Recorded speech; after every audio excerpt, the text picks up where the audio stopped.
వినిపిస్తుందండి.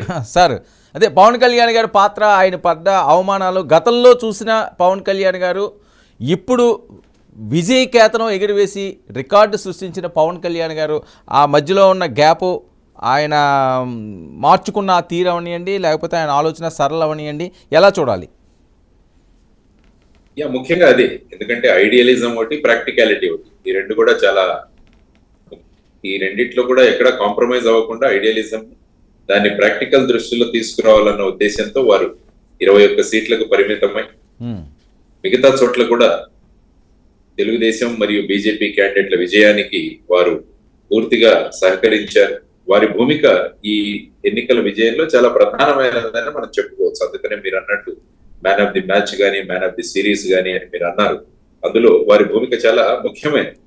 ఆ తర్వాత ఏంటంటే ఇప్పుడు రాబోయే ప్రభుత్వంలో కూడా వారు ఏ విధంగా ఈ ప్రభుత్వాన్ని ముందుకు నడిపిస్తారన్నది కూడా ఒకటి ఇంపార్టెంట్. ఎందుకంటే ప్రభుత్వం నడుస్తున్నప్పుడు కూడా ఒక కాన్షియస్ కీపర్ ఉండాలి.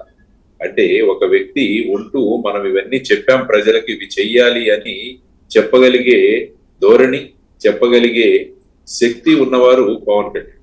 కాబట్టి వారు ఈ ప్రభుత్వం నడిపే పద్ధతిలో కూడా వారి భూమిక చాలా ప్రాధాన్యత సంచరించుకుంటుంది. అంటే రేపు వారు ఒక మంత్రిగా ఉంటారో లేకుంటే వారు ఏ విధమైన భూమిక వహిస్తారో అన్నది పక్కన పెడితే, ఆయన ఈ ప్రభుత్వానికి చెప్పిన పనులు, ఈ ప్రభుత్వం కూడా ఎక్కడ కూడా గీత బయట దాటకుండా నిర్ణయించిన పద్ధతిలో నిజంగా ప్రజాసేవల్లో ముందుకు వెళ్లడంలో వారి భూమిక చాలా ముఖ్యమైన పాత్ర వహించాలని కూడా నేను ఆయన్ని కోరుకుంటున్నాను. సార్ ఆ పరిస్థితి ఉండదు సార్, పూర్తి స్థాయిలో ఒక రాజకీయ నాయకుడిగా ఇంకా పరిణితి చెందినట్లే అనుకోవచ్చా పవన్ కళ్యాణ్ని?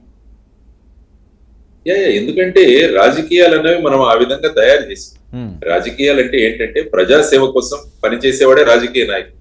కానీ ఇప్పుడు రాజకీయాల డెఫినేషన్ మారిపోయింది. ప్రజలను మోసగించేవాళ్ళు, ప్రజలను ఏమార్చేవాళ్ళు, ప్రజల భావోద్వేగాలతో ఆడుకునేవాళ్ళు, ప్రజల యొక్క ఎమోషన్స్, సెంటిమెంట్స్ తో ముందుకు వెళ్లేవాళ్ళుగా రాజకీయ నాయకులను చిత్రీకరిస్తున్నారు. కాబట్టి ఆ డెఫినేషన్ మారాలి. మళ్ళా రాజకీయ నాయకులు అంటే రాజనీతిజ్ఞులు అన్నది భావాన్ని మనం రాజకీయాల్లో తీసుకురావాలంటే, ఆ మార్పు రావాలంటే ఇటువంటి వ్యక్తులు ముందు ఉండాలి. అప్పుడే రాజకీయాలు అన్న వాటికి ఒక కొత్త రూపం వస్తుంది. ఆ తర్వాత మిగతా వారు కూడా ఈ విధంగా ఆలోచించే వాళ్ళు కూడా రాజకీయాల్లో రావడానికి ముందుకు వస్తుంది. కాబట్టి వారి పాత్ర కేవలం ఒక ప్రభుత్వాన్ని నడపడమే కాకుండా రాజకీయాల యొక్క నిర్వచనం ఏదైతే ఉందో దాన్ని మార్చడంలో కూడా వారి భూమిక చాలా ప్రధానమైన పాత్ర వహిస్తుందని నేను అనుకుంటాను.